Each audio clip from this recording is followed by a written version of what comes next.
తమిళనాడులో TVK party విజయం సాధించడంతో తిరుపతిలో వైఎస్ఆర్సీపీ నేతలు సంబరాలు నిర్వహించారు. శ్రీ రంగరాజపురం మండల కేంద్రంలో జరిగిన ఈ వేడుకల్లో మాజీ deputy CM K Narayanaswamy, Gangadhara Nellore నియోజకవర్గ వైఎస్ఆర్సీపీ సమన్వయకర్త కృపాలక్ష్మి పాల్గొన్నారు. బాణాసంచా కాల్చి కేక్ కట్ చేసి ఆనందాన్ని వ్యక్తం చేశారు. సింహం సింగిల్గా వస్తుందంటూ కామెంట్ చేశారు. విజయ్ తక్కువ కాలంలోనే ప్రజాదరణ పొందడం సాధారణ విషయం కాదన్నారు.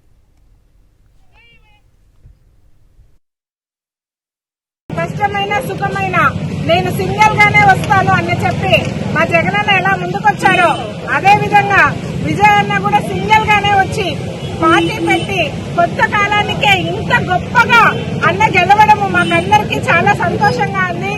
అదే విధంగా మా వైఎస్ఆర్ తరఫున వైఎస్ఆర్సీపీ పార్టీ తరఫున మా అన్నదమ్మలు, అక్క చెల్లెమ్మలు, మా అధినేత అయిన జగనన్న గారు అందరము అన్నకి ఆర్థిక శుభాకాంక్షలు తెలియజేస్తున్నాము. విజయ్ అన్న గారు కంగ్రాచులేషన్స్. చరిత్రను సృష్టించాడు.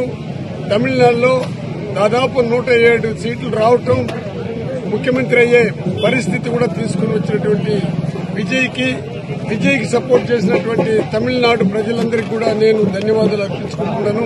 సీట్లు ఎక్కడ గానీ మిస్ కాకుండా తెలుగు మాట్లాడే ప్రతి ఒక్కరు కూడా, జగనన్న అభిమానులు అందరూ కూడా విజయ్కి సపోర్ట్ చేశారు.